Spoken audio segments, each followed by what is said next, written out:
Kaixo, gorrondatxe gara. Bueno, gaur abestuko dugu oso kantu ezagun bat. Hasiko gara horrela.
Bueno, ahora vamos a tocar otra canción que es nuestra, pero os la voy a explicar antes. Se titula Postecone, es donde vivía mi ama. En el pueblo, mi prima me llevó al gallinero a coger gorriones porque los gorriones iban a comerse la comida de las gallinas. Y entonces me dio un gorrión y yo todo contento, yo era muy pequeño. Y fui corriendo a donde mi mamá a enseñárselo. ¡Mira un gorrión y tal! Lo había agarrado tan fuerte que lo había asfixiado. Me llevé un disgusto, bueno. Y total que, bueno, pues eso con los años me enseñó que si de verdad a alguien le quieres, pues no tienes que agarrar tan fuerte, tienes que dejarle volar. Postecone es un sorchico.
السلام عليكم.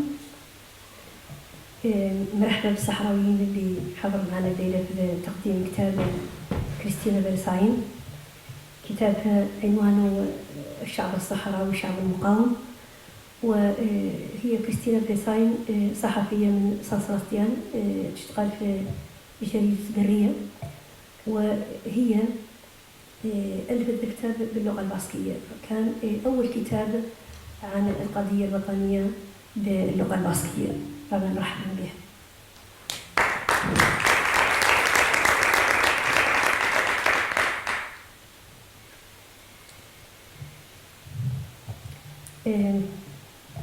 Arrachaldeón, hoy tengo el honor y el gusto de ser la segunda vez de presentar a mi colega, a mi amiga Cristina Versaín, una gran periodista y una gran mujer que he tenido la oportunidad de poder presentar en la Biblioteca Vidabarrieta de Bilbao, y hoy nos encontramos aquí en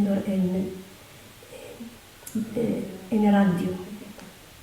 Gracias Erandio. Muy buenas noches.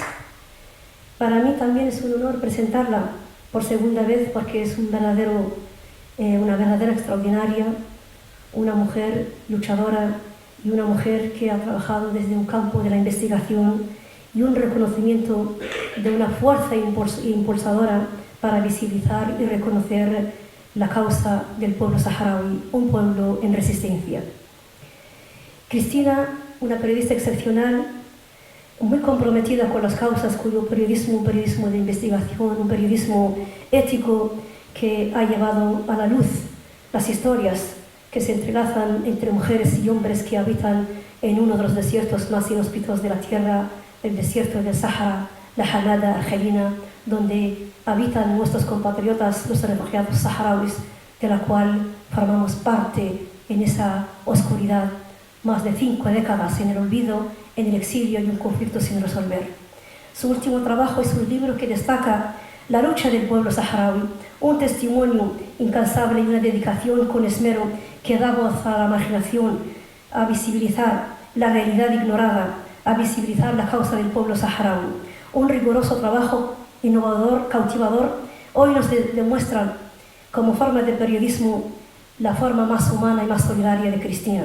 Más allá de ese trabajo, es una defensora incansable de los derechos humanos, que trabaja con empatía con los que tienen los derechos humanos más vulnerados. Hoy celebramos este trabajo con esta periodista, su humanidad, su capacidad para inspirar y movilizar a otras masas. Con todo el privilegio, os presento a Cristina para que ella misma nos puede deleitar ese libro que ella ha escrito con todo esmero, con todo cariño, Un pueblo en resistencia. Eskerrik asko.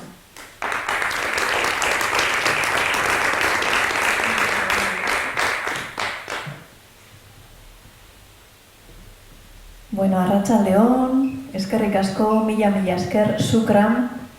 Nere lehenengo liburua da, nere lehenengo kazetaritza kronika bat, arnaz luzeko kazetaritza, bidai bat egiten dut Sahara herriaren bidez, eta, bueno, gaur ez denekien oso ondo nik orain arte aurkezpenak euskeraz egin izan ditut, baina, bueno, aintzat hartuta Saharar komunitatea gerturatu dela Erandiora, ondo iruditzen bazaizue gazteleraz arituko naiz gaurkoan. Muchas gracias, shukran. Me emociona mucho cuando veo a saharauis que viven entre nosotros, que vienen a las presentaciones.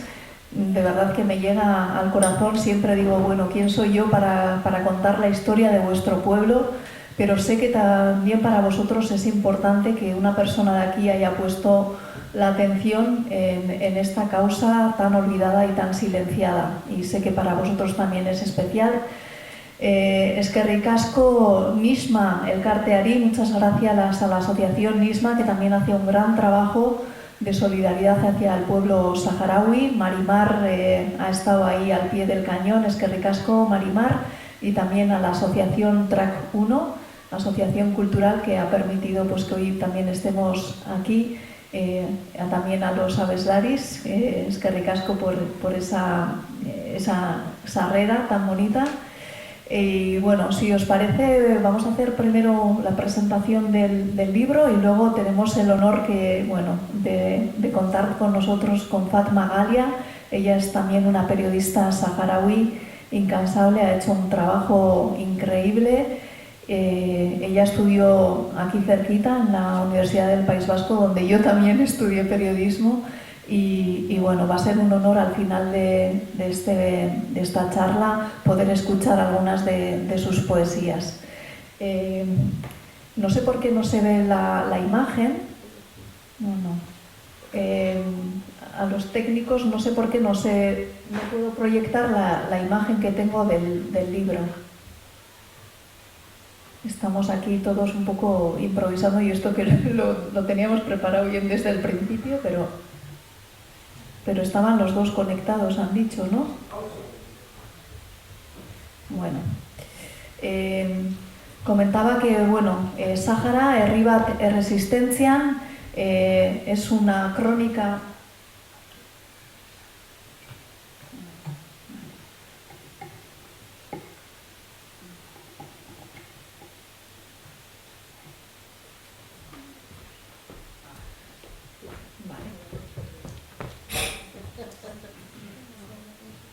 Bueno, ahora sí. Comenzamos. Este es un libro que es una crónica periodística.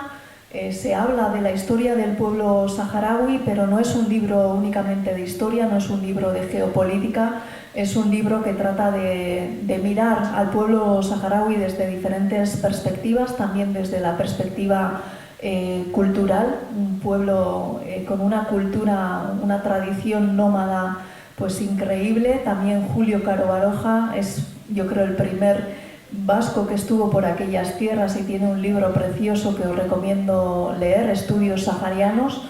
Y como decía, es un libro que no se queda en la historia, a pesar de que hace un viaje por toda la historia del pueblo saharaui, pero que mira también a la situación que vive actualmente el pueblo saharaui, como decía, un pueblo, una causa totalmente olvidada y silenciada también en los medios de comunicación.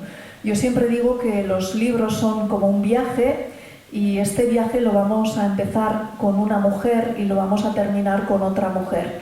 La primera mujer es esta mujer que tenéis en la portada. Este libro está lleno de testimonios saharauis, de personas que he ido entrevistando a lo largo de los últimos años. Y esta mujer que tenéis en la imagen es la portada del libro. Ella se llama Embarka Brahim Bumahruta.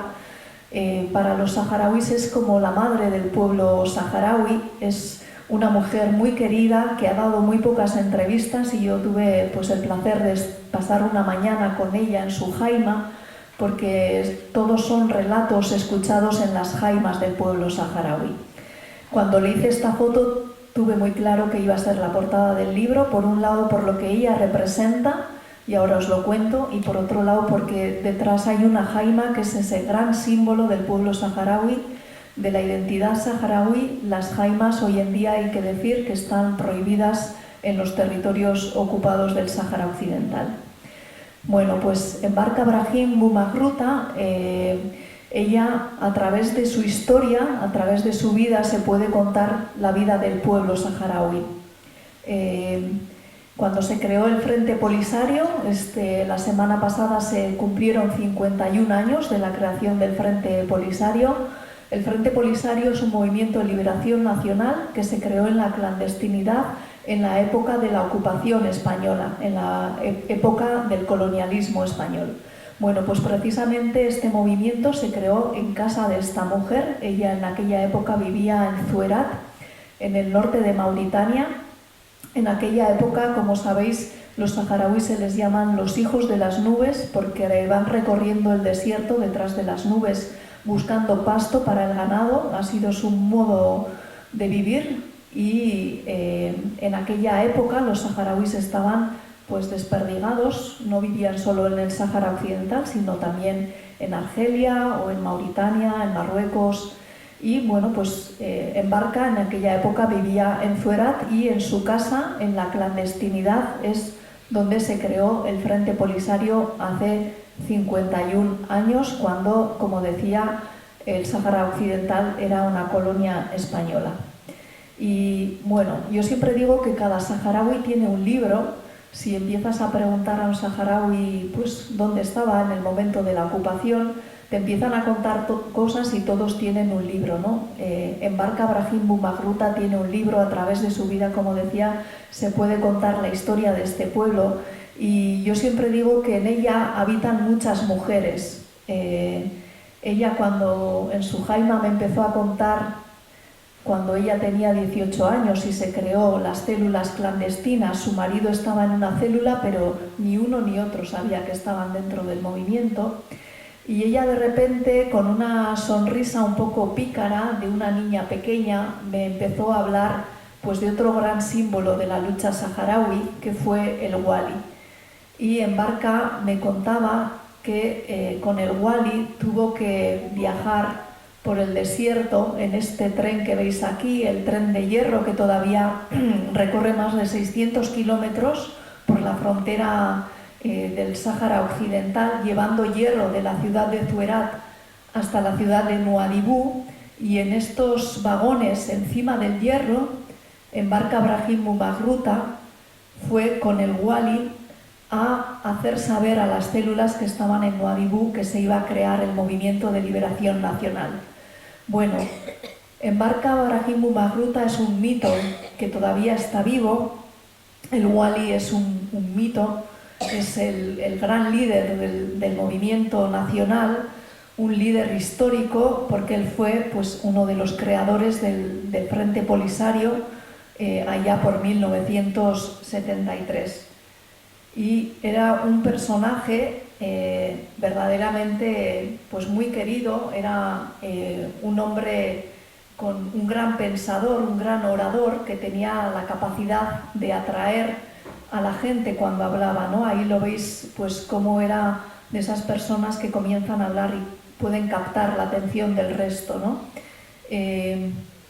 Yo siempre recuerdo, porque los que habéis estado en los campamentos lo sabéis, hay muchas fotos del Wali por los campamentos. En cualquier sitio te puedes encontrar una foto de este gran personaje, de este mito, de este héroe nacional, que es como un ser mitológico casi. Yo siempre recuerdo que en mi primer viaje a los campamentos, un chico saharaui me dijo una frase que yo siempre voy a recordar, ¿no? Y él me decía: yo puedo estar horas y horas mirando la imagen del Wali, ¿no? Porque es muy inspiradora, ¿no? para todo saharaui. Bueno, pues Embarca Brahim Bumagruta y el Wali viajaron en este tren pues en aquella época de la clandestinidad, en unos años pues muy duros, pero unos años de gran ilusión para el pueblo saharaui, porque era la creación de un movimiento que iba a cambiar la historia de este pueblo. Y aquí tenemos pues, a otro gran líder del pueblo saharaui, que se llama Basiri. Hay que decir que antes de la creación del Frente Polisario en 1973, hubo anteriormente, en el 69, otro movimiento, el Movimiento de Vanguardia Nacional, creado por Mohamed Basiri, este otro líder que veis aquí, y pues se puede decir que fue la semilla, ¿no? Que luego creó el Frente Polisario. Basiri ya estaba en contacto con la metrópoli, con los representantes españoles en el Sáhara Occidental, y empezó a reclamar que se descolonizase el territorio. Y en ese momento hicieron un acto, la primera protesta, la primera gran protesta, la primera intifada del pueblo saharaui, que fue en 1970 en la ciudad de Layún, donde por primera vez el pueblo saharaui, que era un pueblo nómada, por primera vez se encontró en esta ciudad para pedir juntos la independencia y la descolonización. Embarca también me comentaba cómo ella estuvo en esa protesta, y para ella fue un día histórico, un punto de inflexión en la historia de este pueblo, porque por primera vez ella vio, como veis en esta foto, pues tantas y tantas mujeres con las melfas, la vestimenta tradicional de las mujeres, los hombres con las darrás, por primera vez vio pancartas y vio las banderas saharauis. Entonces, como veis aquí, también otra vez la Jaima, en esta protesta a las afueras de Layún, en ese día histórico donde por primera vez muchos saharauis tuvieron la conciencia de que eran un pueblo, esa conciencia nacional que pues marcó como el inicio de la lucha, ¿no? Esa primera intifada, un pueblo que hasta entonces había sido nómada, por primera vez se encontró, estaban todos juntos en un mismo lugar proclamando la libertad. Bueno, hay que decir que en estas protestas, en esta intifada, la protesta de Zemla, el representante de España, el gobernador español, José María Pérez de Lerma, en vez de acoger esta protesta y acoger las proclamas del pueblo saharaui que pedía la libertad, lo que hizo fue mandar a los legionarios a la calle y mandó dispersar esa concentración con tiros. Todavía está por investigar qué es exactamente lo que pasó en esta intifada de Zemla, pero hubo más de 10 muertos saharauis y muchos de ellos fueron encarcelados, entre ellos el marido de Embarca Brahim Bumagruta, que lo tuvieron más de un año detenido en el faro de Dakla. Bueno, pues Basiri en esa protesta fue detenido, lo llevaron a una cárcel, a un centro clandestino, y desde entonces nunca se supo más de él. Fue el primer desaparecido en la época española. Desde entonces más de 500 saharauis a día de hoy siguen desaparecidos y Basiri es el primer saharaui desaparecido. Hay que decir que España, para entonces ya Naciones Unidas estaba pidiendo a la metrópoli, a España, que descolonizase el territorio, y España en aquella época lo que trataba es de trasladar una imagen idílica, una imagen un tanto romántica de lo que era el Sáhara Occidental. Aquí tenemos pues los sellos y las postales de la época, posesiones españolas del Sáhara Occidental, estos sellos con camellos, con hombres saharauis vestidos con la darra, y este es pues el mapa de aquella época, ¿no? Y como todos sabéis, Marruecos fue una colonia francesa y el Sáhara Occidental una colonia española. Ante esas peticiones de Naciones Unidas, España lo que hizo fue una estrategia, y es que nombró a esa colonia llamada el Sáhara Occidental la provincia número 53. Con ese mecanismo de nombrar provincia, lo que trataba era de evitar ese proceso de descolonización. Ellos querían hacer ver a la comunidad internacional pues que el Sáhara Occidental era una provincia española más. Por eso yo siempre cuento cómo todos los saharauis de aquella época, todos tienen el DNI español, y cuando entrevistas a un saharaui de cierta edad, pues en la Jaima enseguida te enseñan, sacan de la cartera como si fuese un tesoro, pues es el DNI español, ¿no? de aquella época. Bueno, siempre digo que los saharauis tienen un libro, y este señor que veis aquí, más que un libro, tiene una enciclopedia, ¿no? Este señor se llama Mohamed Lamed Ahmed.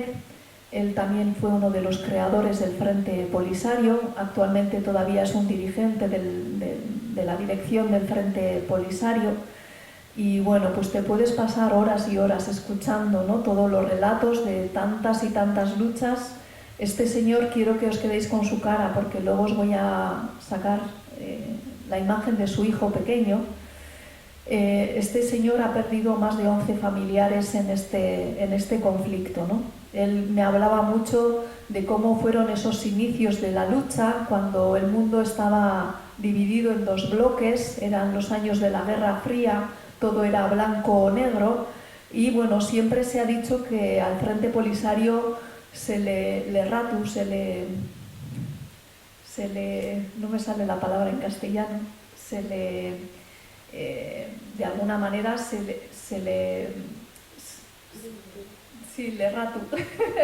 bueno, siempre se ha dicho que el Frente Polisario estaba con los comunistas, ¿no? Y que Argelia y Libia estaban de su lado y eran parte, pues en esa Guerra Fría, ¿no? ¿eh? Del bando ruso, eso es bueno. Bueno, Mohamed Lamin Ahmed me decía que los inicios no fueron así, ¿no? Que hasta que Argelia y Libia, pues públicamente se manifestaron a favor del Frente Polisario, pues que los primeros años verdaderamente estuvieron muy solos, ¿no? Bueno, aquí tenemos otro gran personaje de la historia de este pueblo. Su vida y la vida del Frente Polisario van en paralelo. Él es Brahim Ghali, actualmente el presidente de la República Árabe Saharaui Democrática. Y bueno, cuando la primavera pasada le entrevisté en relación, bueno, para coger su testimonio también en el libro. Y bueno, hemos dicho que el Frente Polisario se creó en 1973, un movimiento de liberación nacional. Fue el 10 de mayo, el día de su creación, es decir, estamos ahora en esas fechas. Y para entonces el Frente Polisario ya tenía la rama política y la rama militar. Brahim Ghali estuvo desde los inicios también en esta lucha, y él me contaba que él participó en la primera acción armada, que precisamente fue a los 10 días de la creación del Frente Polisario, el 20 de mayo de 1973, es decir, en pocos días se van a cumplir 51 años, por eso la fecha del 20 de mayo también es una fecha muy especial para el pueblo saharaui. Bueno, para que os deis cuenta cómo fueron esos inicios de la lucha, Brahim Ghali me contaba que en esa primera acción armada, conocida como la acción del Hanga, fueron 5 personas las que hicieron esa acción y tenían 5 fusiles, pero de esos 5 fusiles solo funcionaban 2 de ellos, ¿no? Brahim Ghali me contaba que a él le tocó uno de esos fusiles que si llegó, le tocaba el momento de disparar, sabía que no iba a poder disparar, ¿no? Para que nos demos cuenta, pues, que esos inicios para el Frente Polisario apenas tenían recursos. Y bueno, pues esta es otra imagen. Naciones Unidas seguía reclamando que el Sáhara fuese independiente y que se hiciese un referéndum, y Naciones Unidas lo que hizo fue mandar una delegación internacional a visitar el territorio para ver si verdaderamente existía el pueblo saharaui y qué es lo que quería, ¿no? Querían ver sobre el terreno cuál era la situación. Y entonces los saharauis, en cuanto supieron de esa visita de los observadores de Naciones Unidas, lo que hicieron fue salir a todas las ciudades por las que pasaron, y aquí vemos otra vez el pueblo saharaui con la bandera saharaui reclamando la independencia y diciendo alto y claro que ellos querían un referéndum para ser libres. Y esta imagen me gusta mucho porque quizá tengamos en nuestro ideario esa imagen de los saharauis encima del camello, pero los saharauis que ya poco a poco se fueron instalando en las ciudades, sobre todo en el Ayun, porque allí tenían más recursos, tenían educación, tenían escuelas, tenían ambulatorios, pero tenían también, pues, bares y discotecas. Y bueno, pues estamos hablando de los inicios de los 70, donde, bueno, la moda hippie pues también llegó hasta el Sáhara Occidental, y aquí vemos, pues, a un joven saharaui con unas gafas de sol de Ray-Ban, con los pantalones anchos, las bananas que le llamaban, y ellos pues escuchaban música como Led Zeppelin o los Beatles o los Rolling Stones, ¿no? Aquí vemos otra concentración con motivo de la manifestación con ocasión de la visita de Naciones Unidas, con las pancartas reclamando, pues, la libertad. Y aquí tenemos otro gran hombre, otra gran referencia del pueblo saharaui. Hoy tenemos entre nosotros también, luego le presentaré a Fatma Mohamed, la subdelegada del Frente Polisario en el País Vasco. Y bueno, pues ella conocía muy de cerca a Mohamed Abdelaziz. Él fue presidente hasta que murió, y esta entrevista le hice al lado del Congreso, justo cuando se cumplían 40 años de la primera traición del pueblo, del gobierno español de la época franquista al pueblo saharaui. Él me decía, Mohamed Abdelaziz, que esa fue la primera gran traición de España. Hay que recordar que Franco estaba a punto de morir y en esa fecha, cuando le entrevisté hace 40 años en Madrid, se firmaron lo que se conoce como el Acuerdo Tripartito de Madrid, unos acuerdos ilegales que a día de hoy su documentación todavía no está del todo clara, pero lo que está claro es que España traicionó al pueblo saharaui dejando el territorio, en vez de descolonizar y hacer un referéndum, dejó el territorio en manos de Marruecos y de Mauritania. Y aquí tenemos al rey Juan Carlos I, en aquella época príncipe, cómo fue a visitar las tropas españolas que estaban entonces en el Aaiún, a decirles que estuviesen tranquilos, que España se iba a comprometer con los saharauis y se iba a hacer un referéndum, cuando para entonces, por supuesto, él estaba en conocimiento de esos acuerdos tripartitos de Madrid que se firmaron a los pocos días. Gracias a esos acuerdos tripartitos de Madrid, Marruecos ocupó el territorio del Sáhara Occidental, comenzó la represión hacia este pueblo que todavía sigue a día de hoy. Y aquí tenemos imágenes de la Marcha Verde, lo que para el pueblo saharaui se conoce como la Marcha Negra. Marruecos mandó a cientos, miles de civiles marroquíes hasta la frontera del Sáhara Occidental para atravesar esa frontera y ocupar un territorio que nunca le perteneció. Aquí vemos con las banderas de Marruecos, con la imagen de Hassan II, con el Corán en las manos, miles y miles de marroquíes los llevaron hasta la frontera, y hay que decir que Estados Unidos fue cómplice de este acuerdo tripartito de Madrid, donde Henry Kissinger, el secretario de Estado de Estados Unidos, fue cómplice de ese acuerdo tripartito de Madrid que permitió la ocupación del territorio. Y aquí vemos claramente una bandera de Estados Unidos, cómo concentraron a miles de civiles en la frontera para entrar al territorio. Como decía, vemos aquí cómo los llevaron en camiones.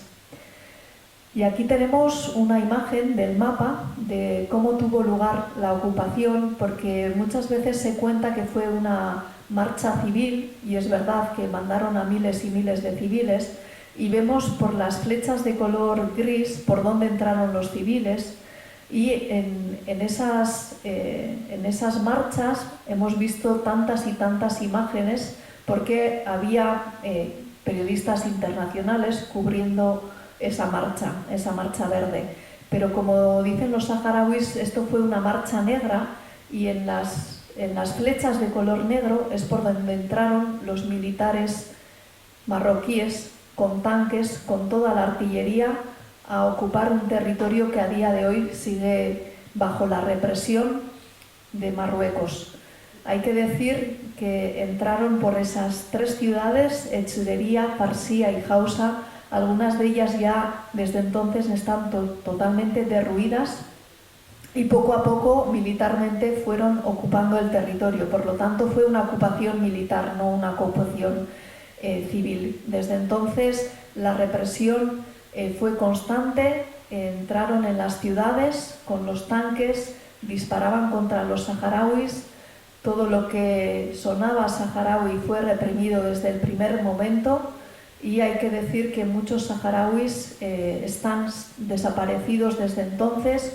Muchos de ellos pasaron en las cárceles muchos años, algunos en centros clandestinos, algunas mujeres más de 16 años. Al salir de la cárcel sus hijos no las reconocían, sus maridos se habían casado con otras mujeres, y ante esta represión militar muchos saharauis decidieron huir. Es lo que se conoce como el éxodo. Aquí tenemos a una mujer que probablemente muchos de vosotros conozcáis. Ella se llama Gurutze Irizar, Fatimetu para los saharauis. Ella conoció al que fue su marido en Canarias, y en el momento de la ocupación decidieron ir al Sáhara Occidental, y trabajó como enfermera muchos años. asistiendo a la población saharaui que en ese momento estaba siendo bombardeada. Su marido, Mohamed Hakenbarek, fue también delegado del Frente Polisario en el País Vasco durante muchos años. Aquí tenemos otro mapa de aquella época. Estaba diciendo que la población saharaui huía de las ciudades porque les estaban persiguiendo, y en aquel momento tuvieron lugar los bombardeos de Marruecos contra la población saharaui que estaba provisionalmente acampada en algunos territorios. Los bombardearon, como sabéis, con napalm y fósforo blanco. En esos bombardeos murieron miles de saharauis, muchos de ellos se quedaron heridos para siempre, y pues los testimonios de tantos y tantos saharauis que recorrieron el desierto sin nada, sin saber muy bien a dónde ir, sin saber qué iba a pasar con sus vidas. Esta mujer, por ejemplo, que fue una de mis madres saharauis cuando estuve en los campamentos, ella fue también testigo de esos bombardeos. Ella vive en el campamento de Dakla, que es el campamento más lejano de Tinduf, porque desde allí no se escuchan los aviones, porque para muchos de ellos escuchar un avión pues seguía siendo una manera de recordar aquellos días tan drásticos, tan trágicos. Hay que decir que Marruecos hizo esos bombardeos cuando todavía la bandera española estaba en el cuartel de Layún. Los bombardeos tuvieron lugar en febrero de 1976, el día 16, 17, 18, y la bandera de España se arrió, se dice, el 28 de febrero. Hay que decir que el Frente Polisario tuvo una reacción muy rápida, y al día siguiente de que quitasen la bandera proclamó la República Árabe Saharaui Democrática. Esa misma noche, pues un día también histórico en la historia del pueblo saharaui, porque se creó un Estado, un nuevo Estado, que hoy en día está reconocido por más de 80 países. Bueno, a este personaje que está en las fotos probablemente también lo reconozcáis, es Felipe González, que fue a visitar los campamentos de refugiados justo al año de que se firmasen los acuerdos tripartitos de Madrid.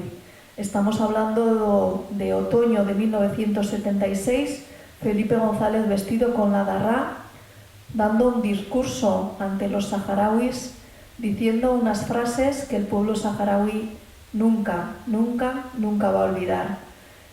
Yo tampoco, y me imagino que para muchos de vosotros también habéis escuchado más de una vez esas palabras que dijo Felipe González, algo así como: yo no os voy a prometer nada, yo me voy a comprometer con vuestro pueblo y mi partido va a estar con todos vosotros hasta la victoria final.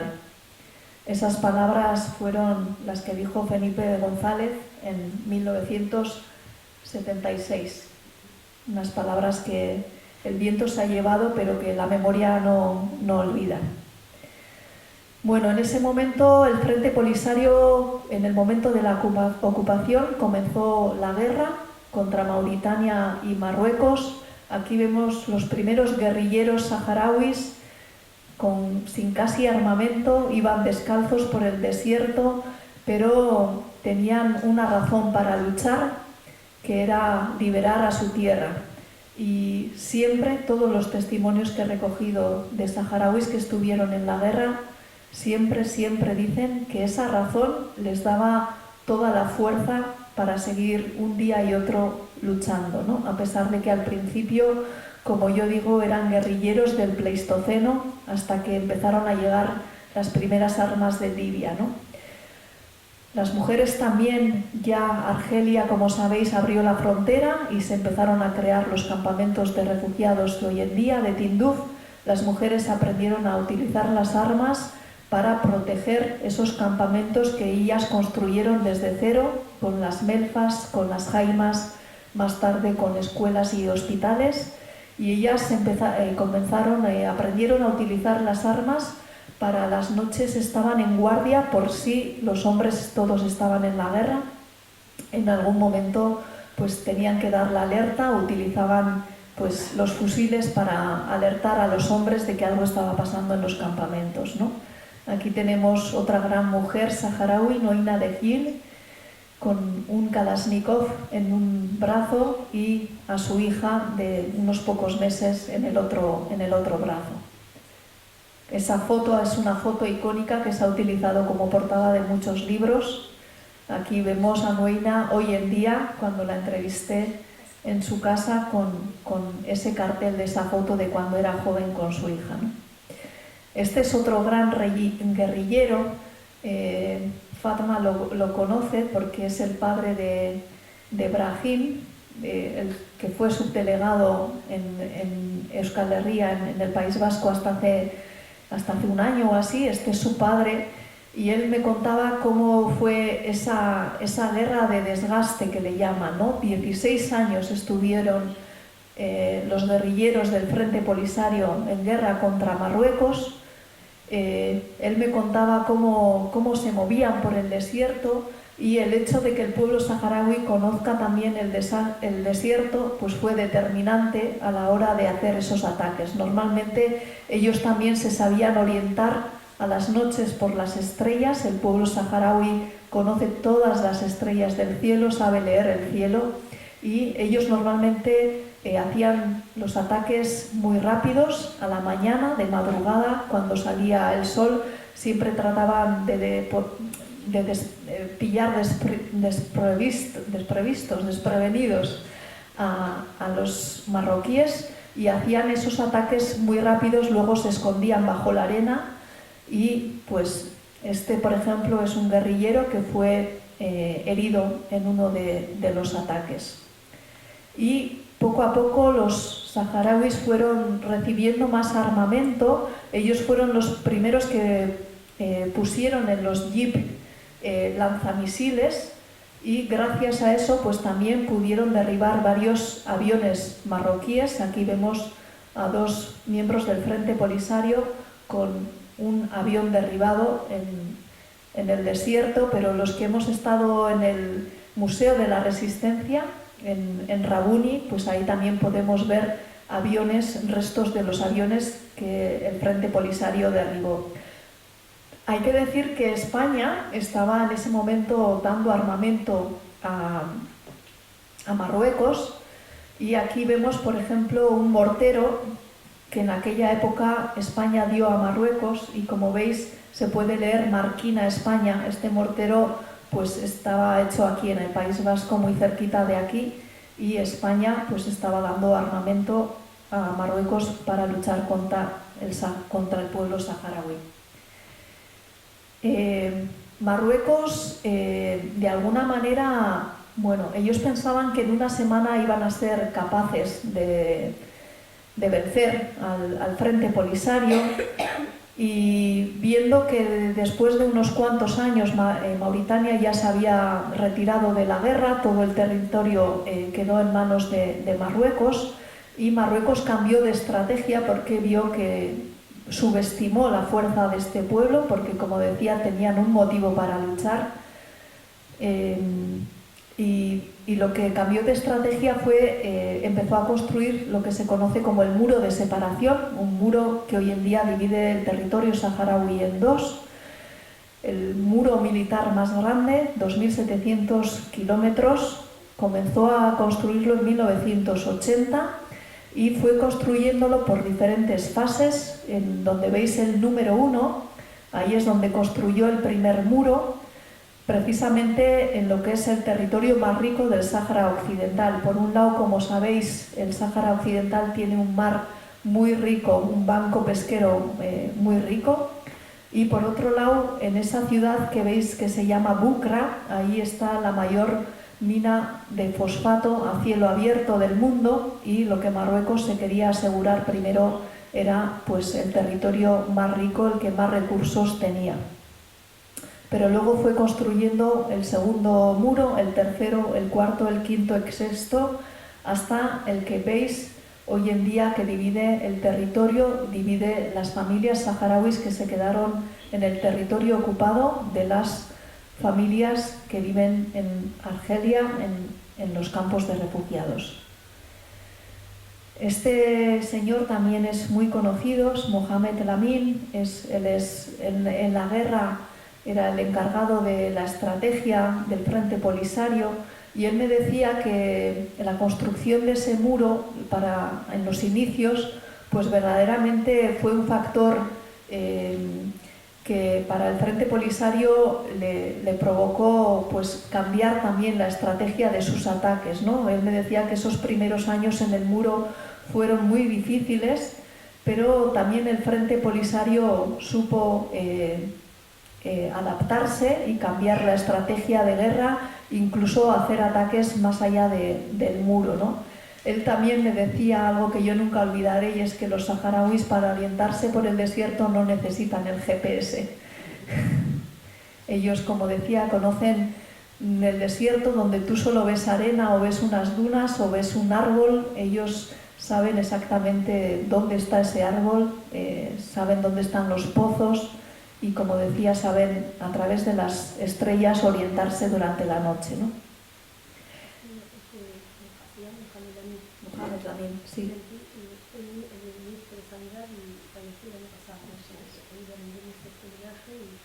Por supuesto, que descanse en paz.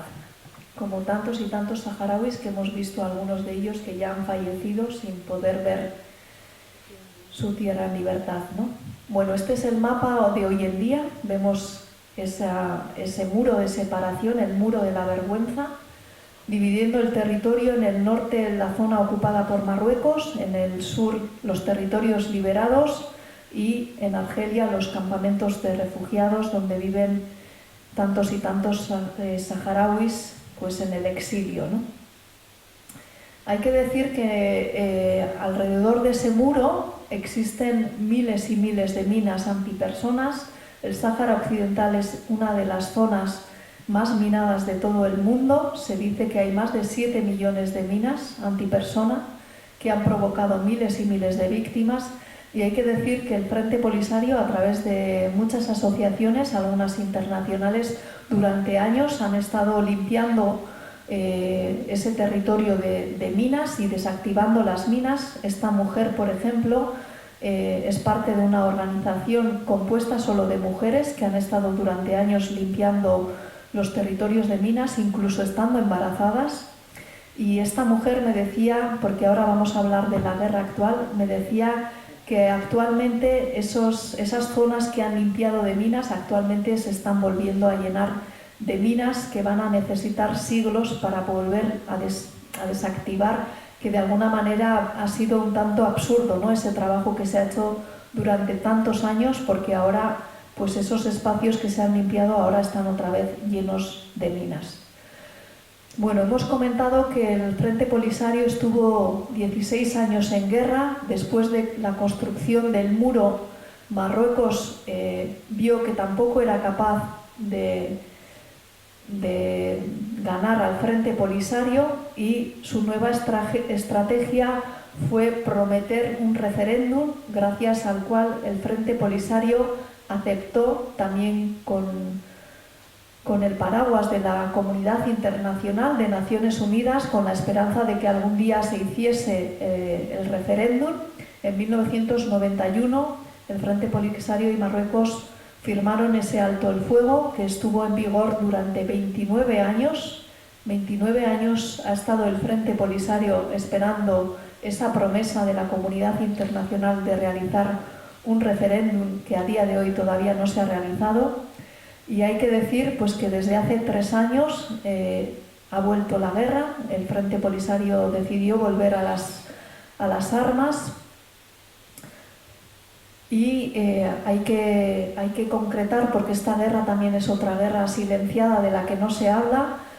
Hay que concretar que esta guerra comenzó en noviembre de 2020, porque Marruecos una vez más incumplió el alto el fuego en la zona de Guerguerat. Guerguerat es una zona entre el Sáhara Occidental y Mauritania, una zona que en el alto el fuego es una buffer zone, una zona no militarizada donde no se puede entrar, donde está en manos de la MINURSO, y por esa zona Marruecos lo que hace es exportar a todo África todos los recursos que roba al pueblo, que expolia al pueblo saharaui. El pescado, los tomates, bueno, todo tipo de recursos. Marruecos utiliza esa carretera, esa zona, para ir a Mauritania, y de Mauritania a Senegal y a todo África. Se dice que por esa zona pasan diariamente quizás 600 camiones, ¿no?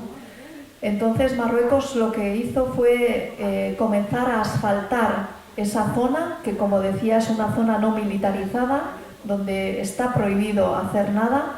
Marruecos comenzó a asfaltar esa zona, esa carretera, ese camino, y el pueblo saharaui fue a protestar. Vemos aquí las protestas de Guerguerat en noviembre de 2020 contra esos camiones donde Marruecos, como digo, expolia los recursos del Sáhara Occidental.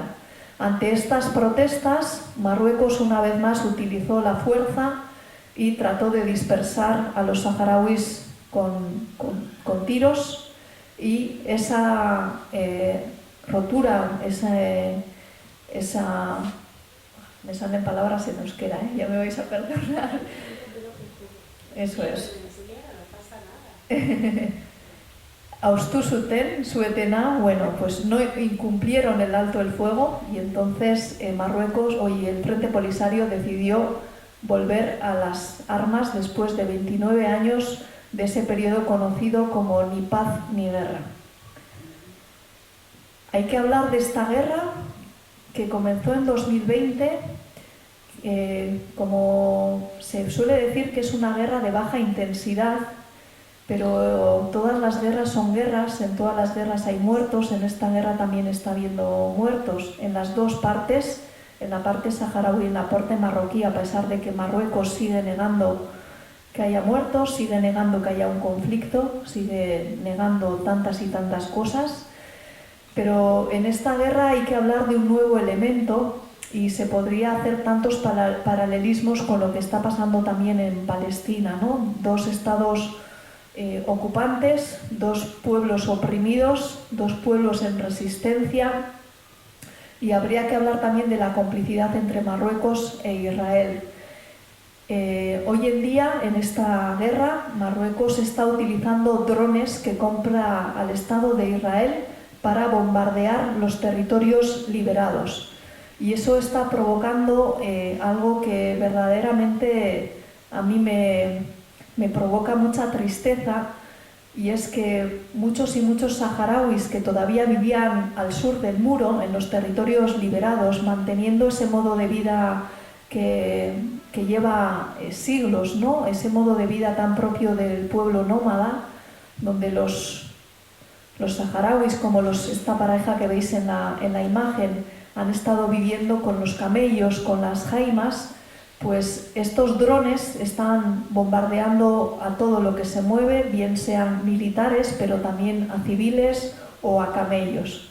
Esta pareja que veis aquí han tenido que vivir un segundo éxodo, una segunda nakba. Ellos en la primera ocupación se tuvieron que mover del territorio donde vivían y fueron a los territorios liberados, donde han estado viviendo como nómadas hasta que los bombardearon con drones durante 8 días, se escondieron en una cueva, la mujer prácticamente era incapaz ya de hablar, y al final pues decidieron hacer un segundo éxodo, una segunda nakba, y refugiarse en los campamentos de refugiados hoy en día, ¿no?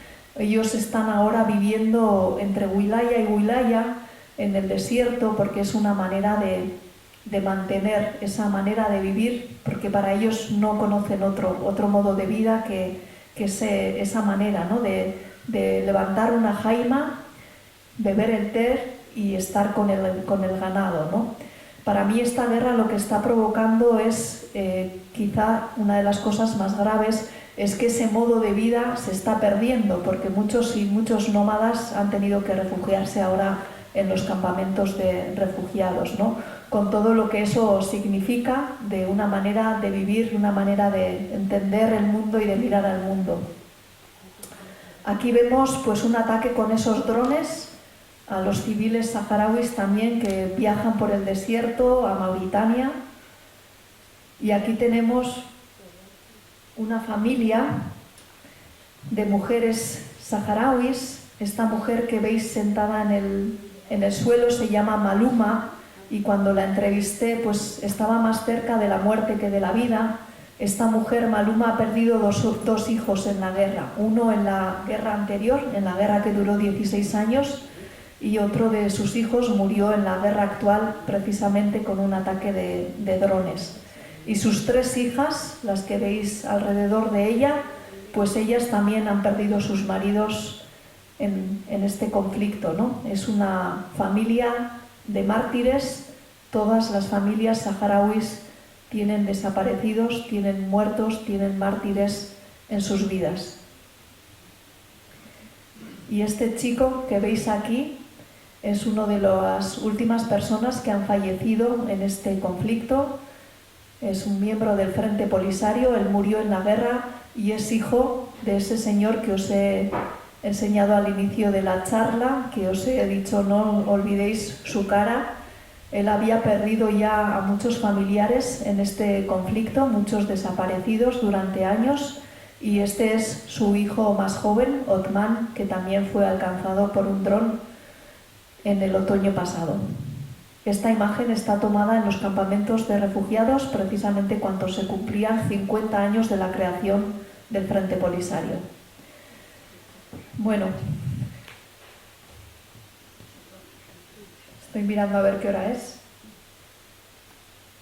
Estos son los campamentos de refugiados, Muhayamat para los saharauis, en Argelia, donde llevan prácticamente casi 50 años con el cielo arriba y la tierra abajo, sin prácticamente un territorio inhóspito, donde el Frente Polisario ha sido capaz de hacer una revolución. En Barca Brahim Makruta siempre me contaba que cuando se creó el Frente Polisario en la clandestinidad y tenían que escribir o leer algún documento, pues prácticamente no encontraban a nadie que supiese leer o escribir, ¿no? Hay que decir que en los campamentos se ha creado una revolución, que hoy en día todos los niños y niñas saharauis van a la escuela, la educación y la sanidad son derechos universales y, bueno, como digo, se ha creado un Estado en el exilio. Los que habéis estado en los campamentos de refugiados sabéis también que pues, esos campamentos que crearon las mujeres y que bueno, hoy están pues eso, con hospitales, con escuelas, que poco a poco se han ido creando más recursos, que hoy en día en todos los campamentos hay electricidad, hay agua de alguna manera. Y hoy en día pues también podemos encontrar en los campamentos pues las contradicciones de este mundo, ¿no? Que también tenemos pues aquí, ¿no? Hoy en día en los campamentos todos tienen televisión, todos tienen teléfonos móviles y podemos encontrar también pequeños supermercados de Eroski, por ejemplo, o clínicas privadas, farmacias. Antes los saharauis eran todos pobres, hoy en día también viven gracias a la ayuda internacional, pero también llega ayuda de la diáspora, también hay más diferencias de clases entre unas familias y otras. Y bueno, pues yo siempre cuento una anécdota que en mi último viaje me sorprendió mucho ver en los campamentos de refugiados buzones de Amazon. Eso también podemos encontrar allí, ¿no? Y esta imagen me gusta mucho porque creo que esta imagen tomada en los campamentos de refugiados, a través de esta imagen podemos hablar de este conflicto. Este conflicto que en su origen es un conflicto de origen político, que la solución tiene que ser política y que detrás está, como suele estar en muchos y muchos conflictos, detrás de las ocupaciones está ese intento de controlar los recursos naturales en este caso del Sáhara Occidental. Como he dicho antes, el Sáhara Occidental es un territorio con un gran banco de pesca, mucho del pulpo que comemos aquí pensando que es un pulpo gallego, es el pulpo que pesca Marruecos en el Sáhara. Y en esta imagen que veis, donación de solidaridad práctica Suecia, es una lata de sardinas, que probablemente son sardinas saharauis que Marruecos ha pescado en aguas del Sáhara Occidental. Marruecos envía esas sardinas a Europa, se enlatan en Europa, y aquí los europeos, que somos tan solidarios, pues enviamos en esas caravanas solidarias las sardinas a los campamentos de refugiados, ¿no? Esos saharauis que casi no pueden comer esas sardinas que son de ellos, ¿no? Bueno, para ir terminando, me gustaría hablar de cuál es la situación en los territorios ocupados, donde desde que Marruecos ocupó el territorio en 1976, la represión es constante, la persecución es constante. Hay que decir que todas las señas de identidad del pueblo saharaui están prohibidas en el Sáhara Occidental, la libertad de expresión está prohibida, el derecho de reunión, todos los derechos. Los niños saharauis desde pequeños en las escuelas viven la represión y es una constante de que en todos los ámbitos de la vida el pueblo saharaui no puede ejercer su libertad. A pesar de ello, el pueblo saharaui es un pueblo en resistencia y aquí vemos, a pesar de que no se pueden manifestar, como todos los días prácticamente los saharauis sacan esas banderas que están prohibidas, que están hechas en la clandestinidad por las mujeres saharauis, y salen a las calles.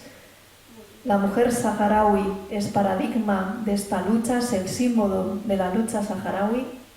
Aquí vemos a mujeres saharauis en las calles de Layún protestando, y quiero ir terminando con otra gran intifada. Antes hemos hablado de esa primera intifada de Zemla en 1970, pues años más tarde, en el 2010, el pueblo saharaui se hizo una gran intifada, una gran acampada de jaimas a las afueras de la ciudad de Layún, la acampada de Gdeim Izik, donde por primera vez miles y miles de saharauis pudieron construir esas jaimas. Se dice que más de 7.000 jaimas, 20.000 saharauis reunidos en ese campamento, muchos de ellos por primera vez sintiendo que vivían libres dentro de su territorio.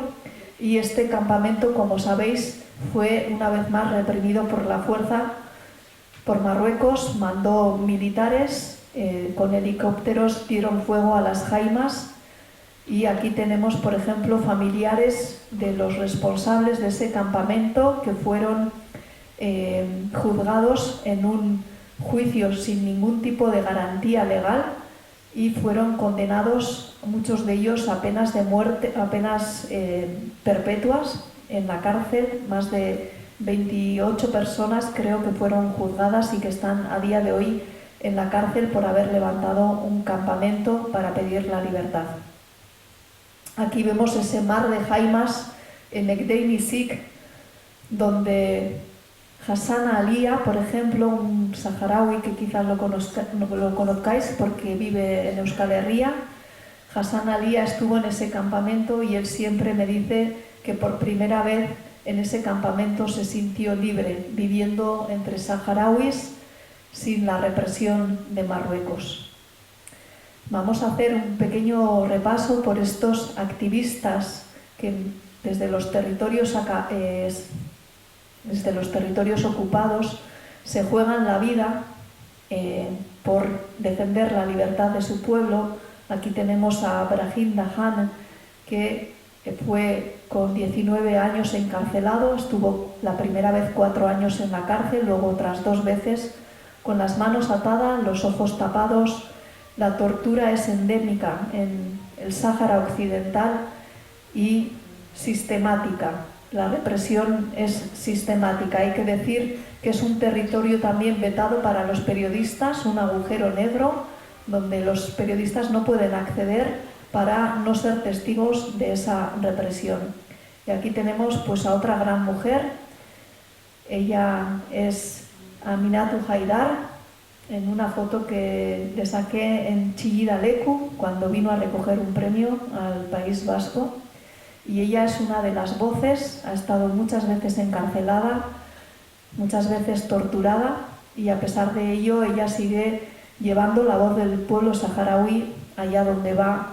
Ha recibido varios premios a nivel internacional, y aquí tenemos una imagen de Aminatou Haidar en el 2005, una intifada en el Ayun, donde pues una vez más fue golpeada y torturada por las fuerzas ocupantes. Otro gran activista saharaui, Mohamed Dadak, Aminatou Haidar se le conoce como la Gandhi saharaui. A Mohamed Dadak se le conoce como el Mandela saharaui porque es el saharaui que más años estuvo preso, 25 años en la cárcel, 14 de ellos en el corredor de la muerte. Todas las noches le sacaban de su celda al patio. Nunca sabía si esa noche iba a ser su última noche con vida, nunca sabía si esa noche le iban a fusilar. Mohamed Dadak, otro hombre comprometido con su pueblo. Y hemos comenzado este viaje con Embarca Brahim Bumagruta, y vamos a terminar, como os he dicho, el viaje con otra gran mujer.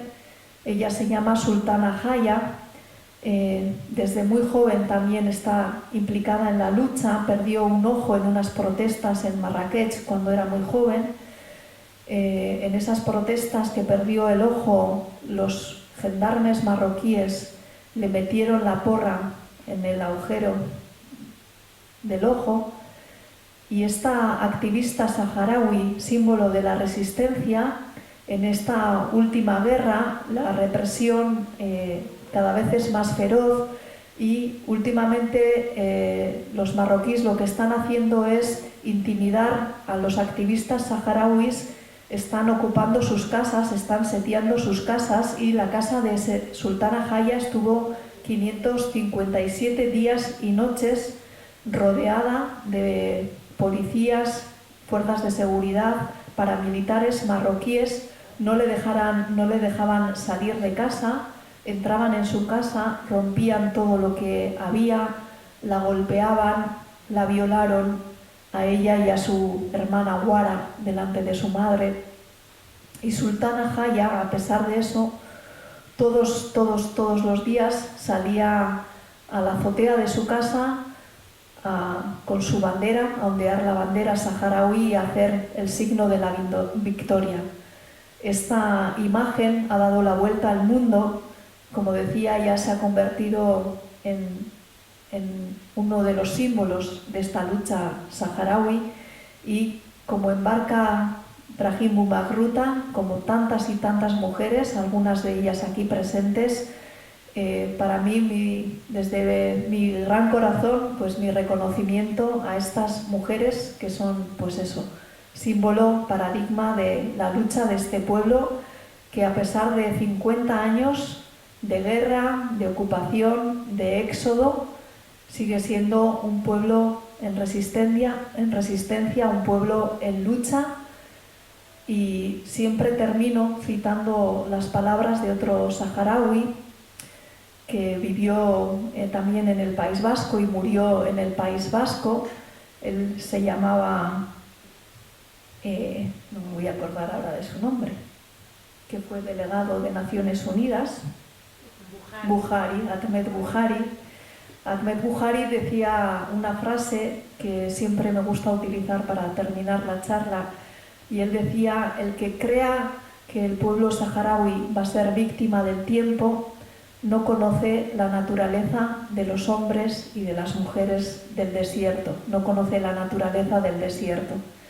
Y con esta frase de este gran hombre, pues daros las gracias pues, por vuestra atención, por vuestra presencia. Eskerrik asko, shukran.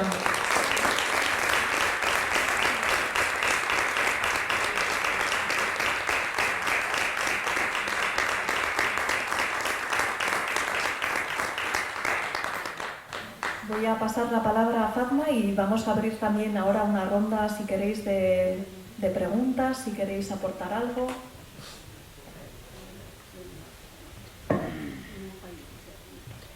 Cristina, muchas gracias, de verdad, lo has hecho tan bien, que siempre dicen más vale una imagen que 1000 palabras, y tú por lo menos a través de la palabra y la imagen lo has dicho todo. Vamos a dejar paso a las preguntas por si alguien quiere preguntarte, y así por lo menos aclaramos dudas. Yo puedo intervenir. ¿No? ¿Alguien quiere hacer alguna pregunta?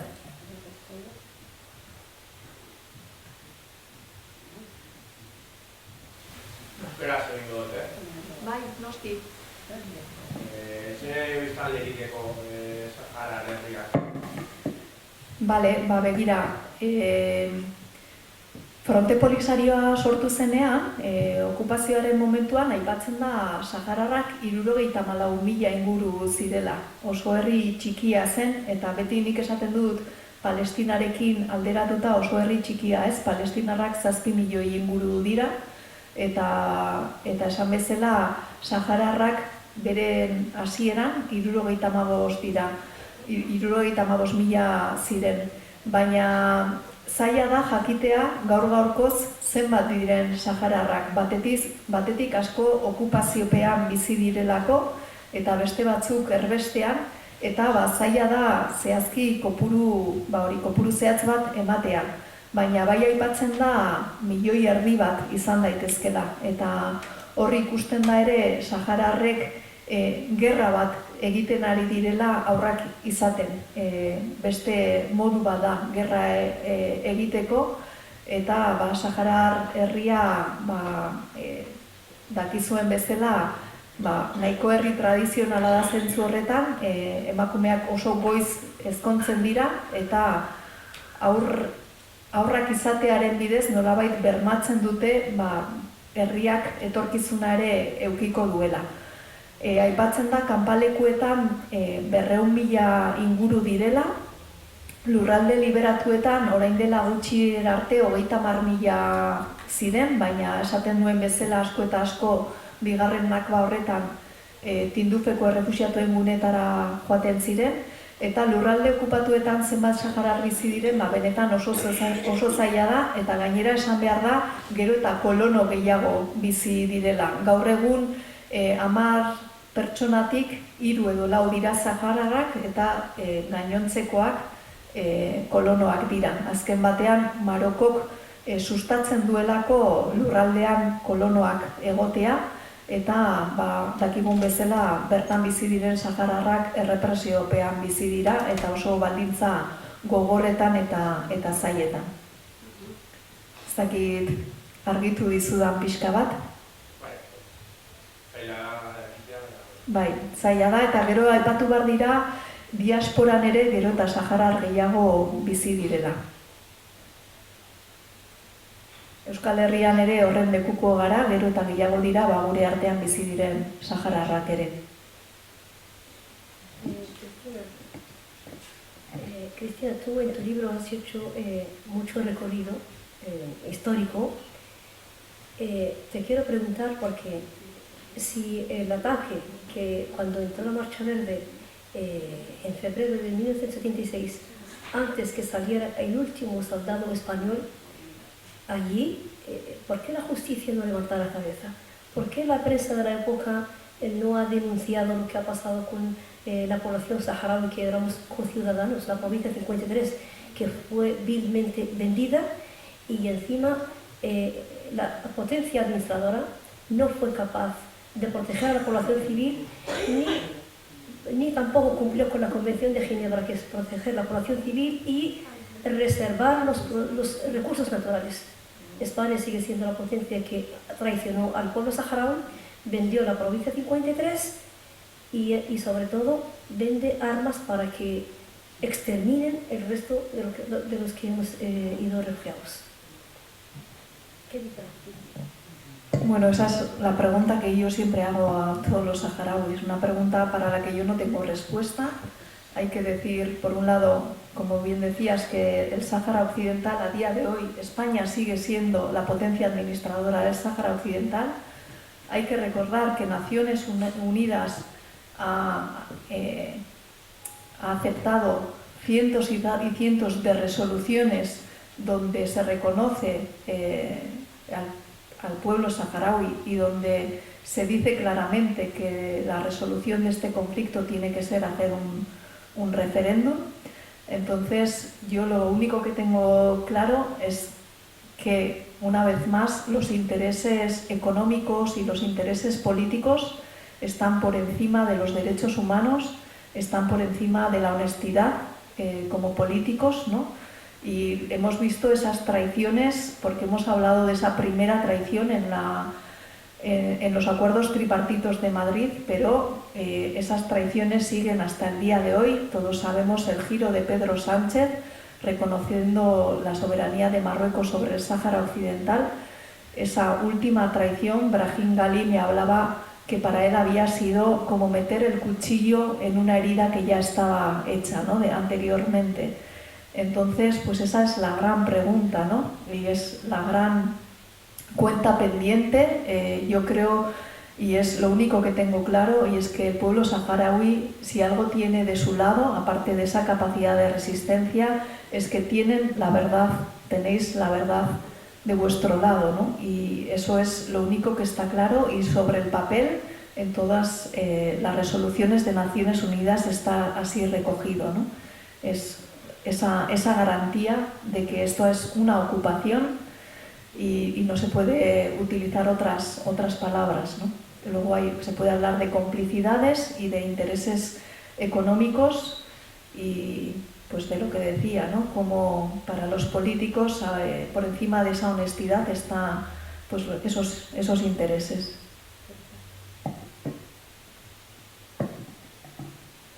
Si no hay más preguntas a Cristina, vamos a dar paso a la segunda parte de... Bueno, hoy vais a tener el privilegio de terminar con esta gran poeta, la voz de Fatma Galia. Como he dicho antes, ella ha publicado varios libros de poesía. Ella es ¿cómo te defines, Fatma? Como una poetisa en guerra. Ahora te paso la palabra.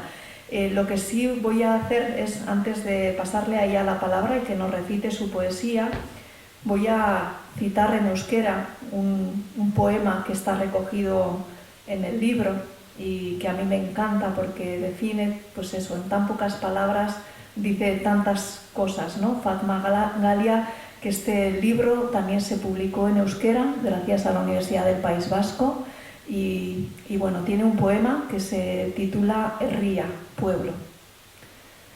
Basamortuan zegoen herri bat zen, gerrillaria eta ametsez betea. Batuta zegoen herri bat zen, borrokatzeko prest zegoena. Oso herri ederra zen, askatasuna maite zuena. Oso herri duina zen, egia baino defendatzen ez zuena. Polisarioa da orain herri hori eta askoz gehiago.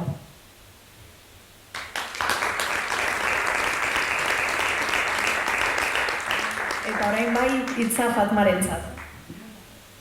Mira, antes de despedirme, la verdad, cada vez me lo pones más difícil.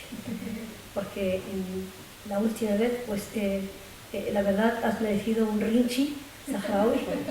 Esta vez no sé lo que vas a merecer. Aplauso nuestro. Y como lo único que vamos a tener, no vamos a tener nunca la esperanza que va a ir este regalo de Sahara, que el Sahara vencerá.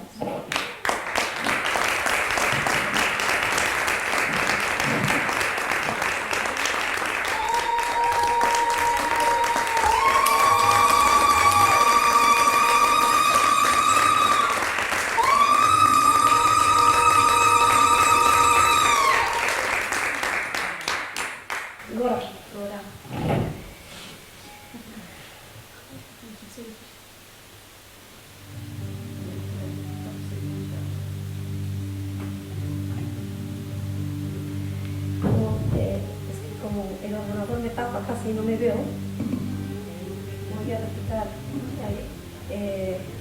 un par de poemas aquí y luego con las imágenes.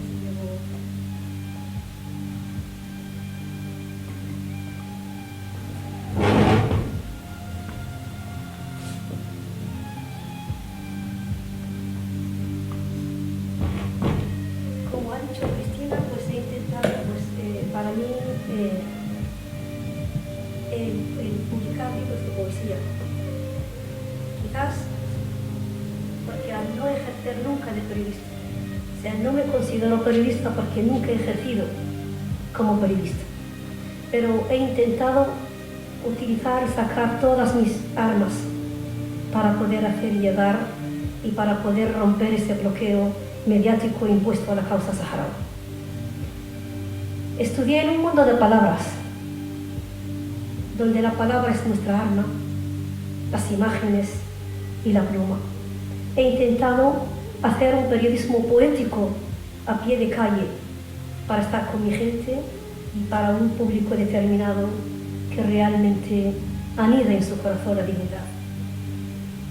Muchas veces decimos que no nos da miedo el ruido, el poder, pero sí que nos da miedo y nos asusta el silencio del pueblo, el silencio del periodismo, el silencio de los organismos internacionales, porque todavía priman más los derechos económicos sobre los derechos humanos. La justicia no es igual para todos y las muertes tampoco son iguales. Para unos valen y miles de palestinos fallecen a diario como si se tratase de hormigas. Hay palabras dulces que no empalagan a nadie. Hay palabras amargas que envenenan a todos. Hay palabras coherentes que van con la verdad por delante. Hay palabras mortíferas, cargadas con balas que siempre dan a la diana. Hay palabras hermosas que te hacen sentir como una rosa en el jardín de las rosas. Hay palabras crueles que pinchan tus entrañas como espinas y te dejan llagas que paralizan tus emociones. Hay palabras valientes de las que alimentan tu coraje y hay palabras cobardes que hacen aflorar tus fobias. Hay palabras fieles como la sangre que acude a la herida antes de ser llamados. Hay palabras traicioneras que te clavan por la espalda sin dejar rastro y hunden tus ilusiones. Hay palabras sabias y agradables que calman el alma y son elixir que sana la conciencia. Y hay palabras vacías y sin sentido que no son más que palabrerías que vuelan con el viento. Hay palabras sagradas que marcan los límites infranqueables de lo tocable y no tocable. Pero hay silencios que hablan más que palabras. Hay silencios que desprecian. Hay silencios que ofenden. Hay silencios que anulan. Y hay silencios que matan. Es que ricasco.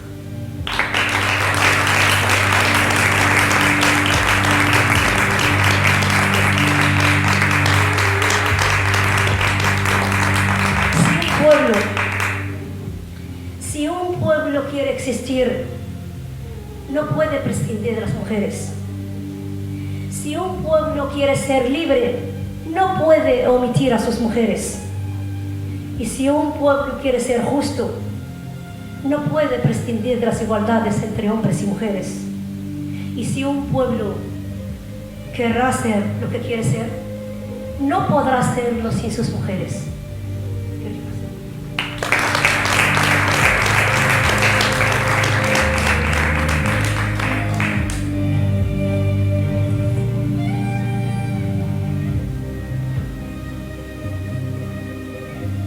Este homenaje con este poema titulado Palestina, que no he tenido la oportunidad de hacerlo en imágenes. Palestina.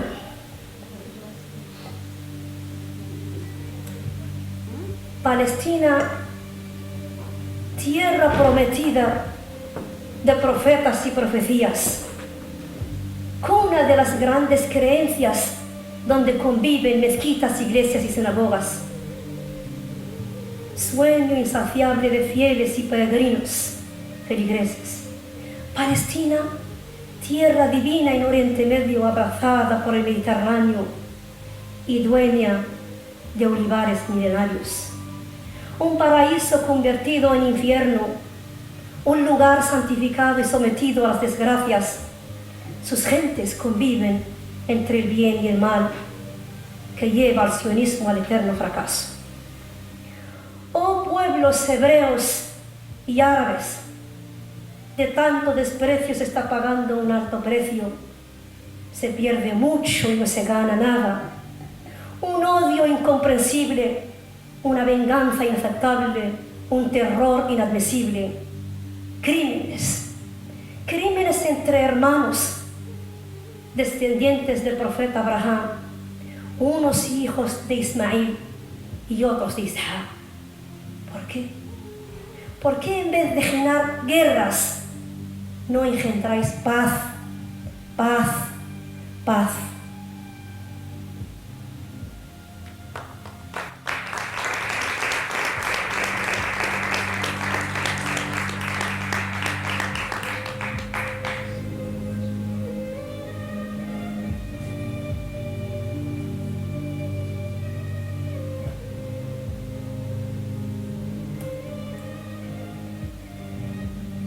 Dicen que detrás de un hombre hay una gran mujer, pero la historia del pueblo saharaui fue escrita y construida por mujeres. Somos lo que somos. Aunque somos diminutas, somos las que sostenemos este mundo. Aunque somos frágiles por fuera, por dentro somos murallas infranqueables. Aunque somos diminutas, con nuestra voluntad movemos montañas. Aunque somos diminutas, somos tierra fértil que engendramos a pueblos enteros. Aunque somos diminutas y frágiles, no somos invisibles. Somos lo que somos. Somos imprescindibles. Como el aire que se respira, como el sol de cada mañana, como la lluvia que sacia la sed de la tierra, como la espiga del trigal que sacia el hambre. Somos lo que somos. Somos mujeres.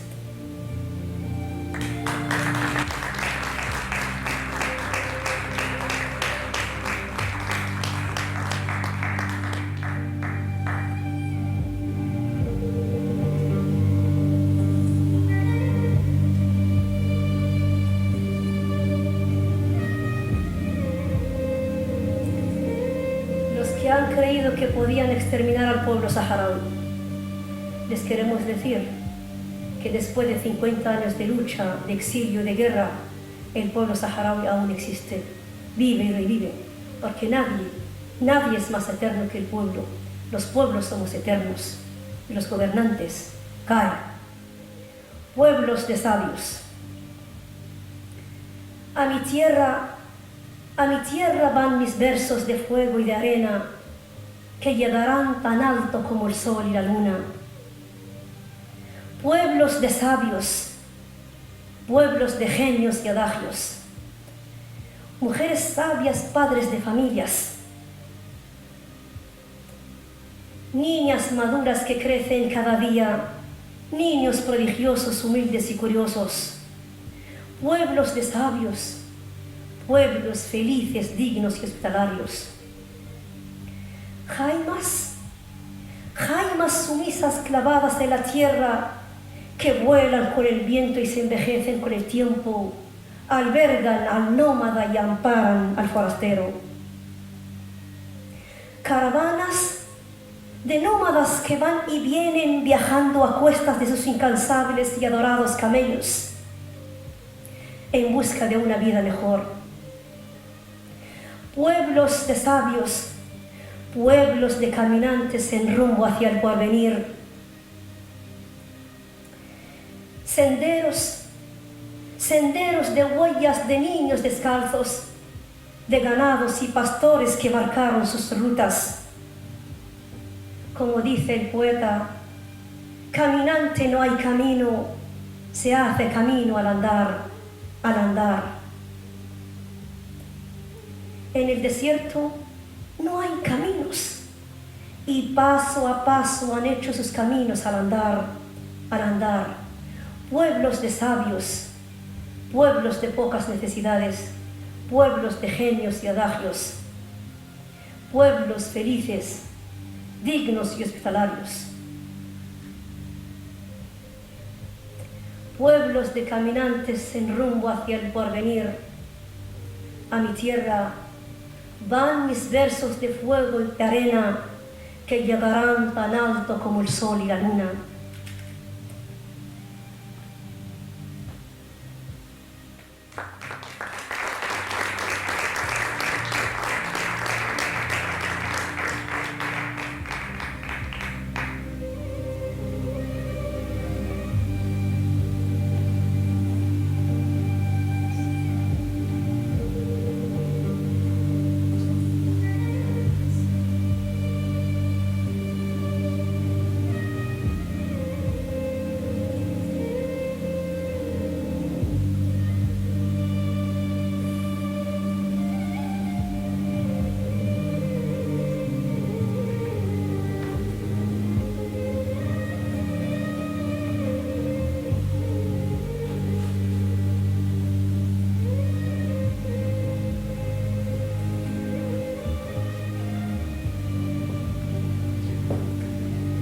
Lágrimas de un pueblo herido.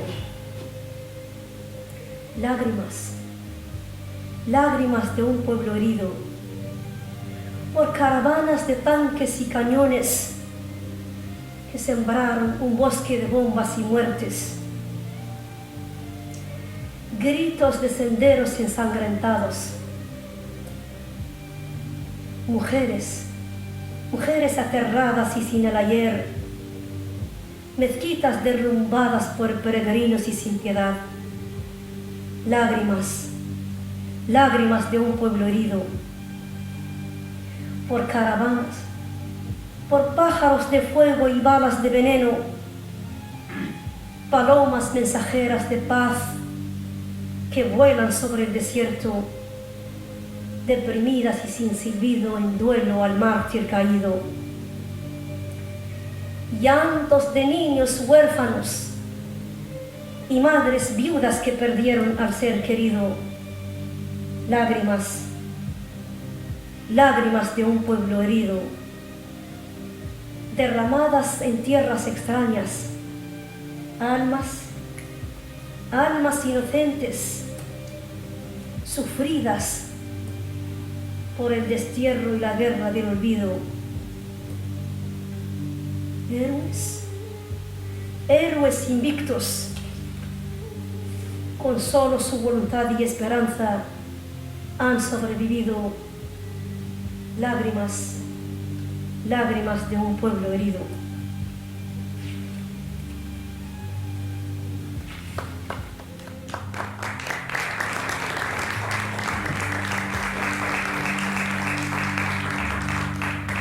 De este poema titulado La ciudad del viento, siempre lo cuento porque quizás la empresa Siemens Gamesa ha invertido en el Sáhara Energía Verde, camuflando el ser cómplice de invertir en un lugar invadido y de estar a favor del invasor.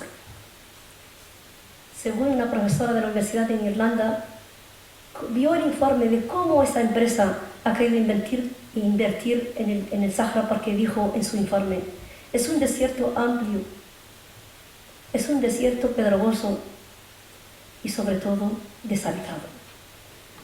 Deshabitado porque su población y sus dueños fueron forzosamente desplazados para que las grandes empresas puedan expoliar, como Siemens Gamesa. Ella, al ver en la poesía de la generación de la amistad de poetas saharauis que escriben en castellano, vio que es un paisaje totalmente diferente, porque a pesar de ser un desierto de arena y de piedras y pedregoso, lo amamos y nos sentimos como reinas y princesas en ese lugar que tanto añoramos, en la ciudad del viento.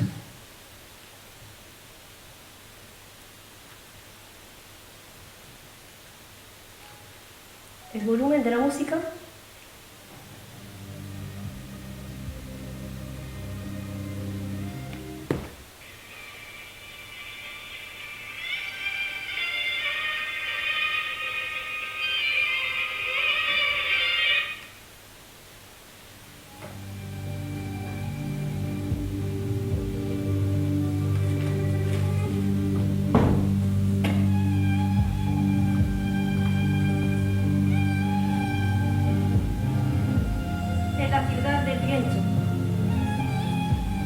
En la ciudad del viento veo lo que nadie ve, siento lo que nadie siente, lo digo, lo repito con el viento y no me arrepiento.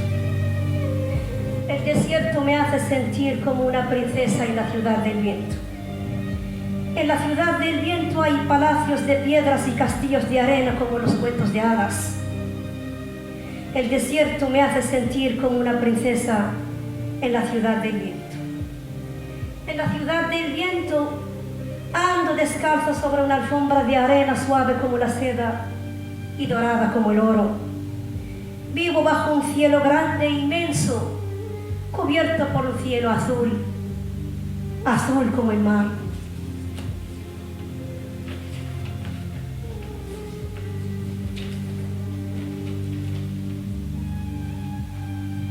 En la ciudad del viento, la libertad nació sin dueño en este horizonte lejano y sin límite, como un sueño.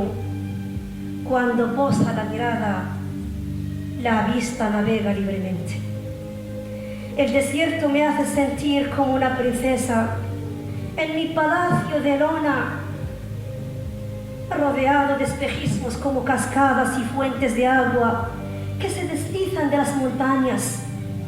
Espejismo brillante con destello como el diamante que brota de repente desde el fondo de la tierra. Tierra yerma y querida, madre del aire, del fuego, del frío, del silencio, del nómada y del viento.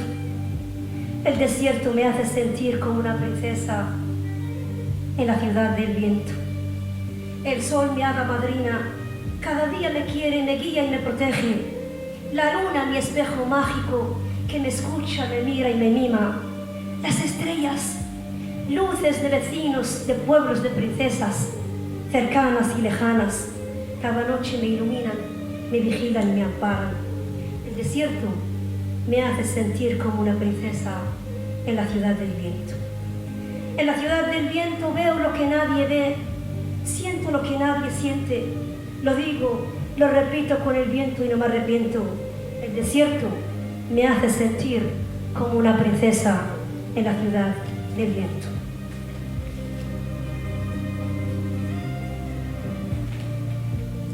Al nómada,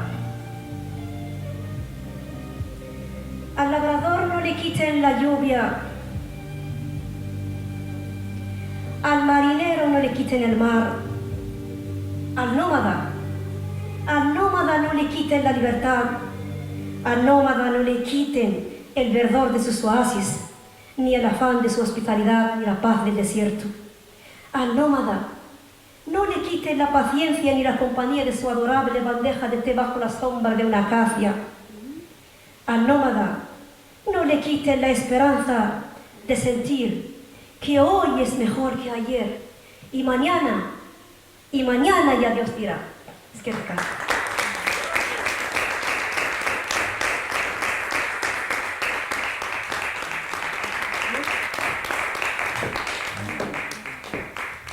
Bueno, Shukran, eskerrik asko, utziko diogu musikariei azken kantu bat kantatzen.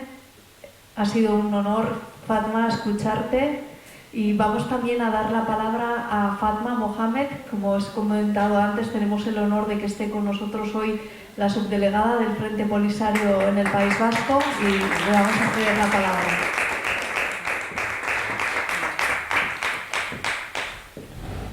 Buenas noches. Yo, en nombre de la delegación, en primer lugar, por supuesto que quiero transmitir mis mayores agradecimientos a Cristina por esta labor, por darle voz al pueblo saharaui, por hacer un repaso a muchas personalidades saharauis de la historia del pueblo saharaui, su trayectoria, por hacer un resumen muy ameno de nuestra situación. Ojalá haya más personas cultas, preparadas para dar voz a nuestro pueblo, que es lo que necesitamos. También quiero agradecerle a la Asociación de Erandio, a Marimar, a todas las asociaciones de amigos del pueblo saharaui en Vizcaya, porque estamos en Vizcaya, hay muchas asociaciones a nivel del Estado vasco. También agradecerle la presencia que ha salido ahora mismo al coordinador de la diáspora saharaui en Vizcaya, Ahmed Mahmoud, estaba ahí sentado delante de mí.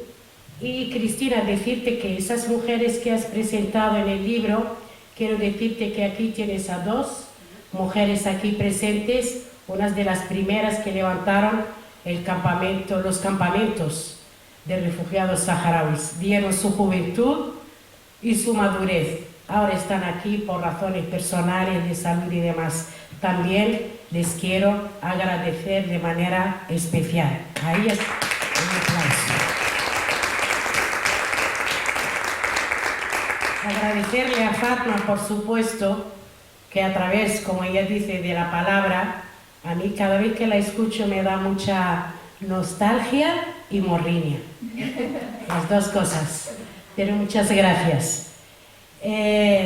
Hablabas antes de la visita de Felipe González, lo que dijo, lo que prometió, pero ¿y Sánchez?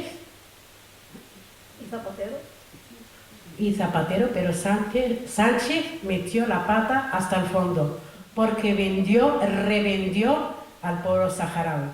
Nosotros, yo, en nombre de la delegación saharaui, solamente quiero decir una palabra. No hay dinero en el mundo ni riquezas que puedan doblegar la voluntad del pueblo saharaui para recuperar nuestro país.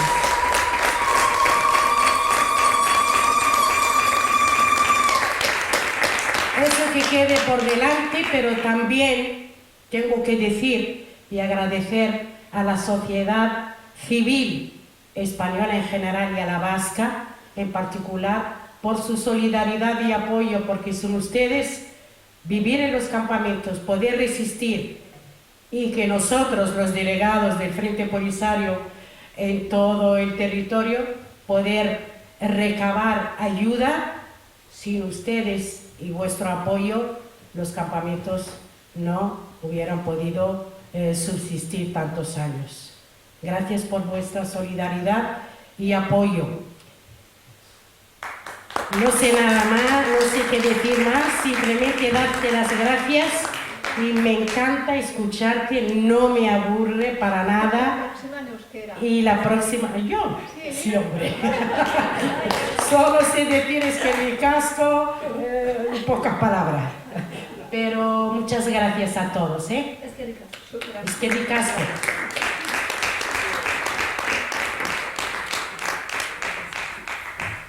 Pues eso, vamos a escuchar un poco de música y se me ha olvidado deciros que todavía quedan algunos libros, si alguien tiene interés en comprar, pues están aquí, si queréis también, pues os he hecho un autógrafo. Eskerrik asko eta shukran.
Bueno, vamos a dedicar esta canción, que es una oda a la libertad al pueblo saharaui. Vamos a dedicar. Esta canción se titula Chori a Chori.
Bueno, si queréis tocamos otra. Venga. Y esta se la dedicamos a las mujeres saharauis. Es una canción que se titula Sirgariak, que eran unas mujeres que trabajaron aquí en la ría arrastrando las gabarras con cuerdas, o sea, eran mujeres también como vosotras.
Eskerrik asko.